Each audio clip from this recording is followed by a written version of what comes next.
this is going to require a number of kind of conversations and discussions. If it's okay with my colleagues, I would just prefer that we go ahead and open it up to public comment, then we can return back for questions, action, deliberation. Okay, so we'll go ahead and open it up to public comment. I had 2 requests for groups that want to speak to address the council on this item. The first is a city employee who is interested in speaking on behalf of herself and other city employees who didn't feel comfortable coming forward. I'll go ahead and invite up that city employee now, and you'll have up to 4 minutes. Good evening, Mayor Watkins, City Council members. I'm Susie O'Hara, Assistant to the City Manager. I stand this evening before you with my family by my side and my community behind me to share that I am City Employee number 4. And I speak for women here at the city too afraid to speak for themselves. A few members of our city and community are here to stand in solidarity with us victims.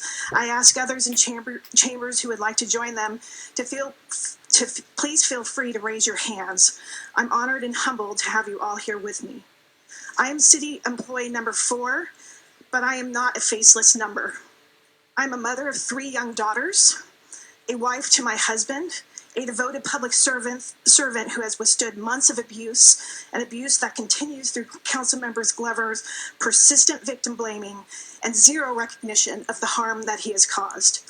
I share these experiences to be an example of courage for those too afraid to report abuse, for victim blaming keeps people from speaking out, and fear keeps people from telling their stories.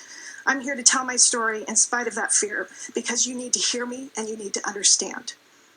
The impact this experience has had on me is surely not news to any of you. It certainly was captured by the investigative report as I cried through most of my testimony. In fact, I've cried to each and every one of you, except for Councilmembers Glover and Krohn over the last several months, right here at City Hall. No one should feel this way at work. Even though the investigator couldn't prove my claims to violate a city policy, he proved that those events happened. Months of interrogation from the dais happened, using my image to depict the violent ways city employees interface with a Ross camp happened. Sending interns to stand physically over me alongside activists as they slung hateful speech to me happened. Recording me while mimicking those same activists' abusive questions at Camp Ross happened. All these things happened and they hurt me. They hurt my family. This process has been devastating, and many things need to change to protect city employees from ever having to experience this kind of trauma in the future. First and foremost, the council members must stop this abusive conduct towards staff. Their behavior has put a stain on our city and it hurts its employees. The respectful workplace conduct policy must be rewritten to standardize the investigation process and protect complainants to the maximum extent possible. The policy should recognize victim blaming as a form of abusive conduct. Councilmember Glover calling me and Councilmember Myers racist or unconsciously biased and suggesting that we are responsible for his behavior by virtue of us not speaking to him first is abusive. Ironically, it should be noted that I've spoken to Councilmember Glover no less than 4 times about his conduct. 4 times, and his behavior did not stop.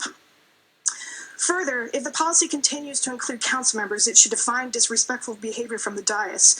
Quietly snapping in approval or laughing, smirking, or nodding one's head while a member of the public berates staff is demoralizing, abusive, and wrong. We see you even when the camera doesn't, and it hurts. It hurts us. And lastly, Councilmembers Brown and Cummings, your decision tonight is no less than heartbreaking for me. You have told me that my voice does not matter. You have told me that I do not matter. These processes must incorporate some element of restorative justice. Victims must be given an opportunity to share their experience with their abuser and those that can hold them accountable. You just took that away from me. And what I can tell you is that while I may be one woman, one mother, one trusted city colleague, I represent many more city staff and community members that have been impacted by this abusive conduct that has shaken the city to its core and left us completely demoralized. One sentence.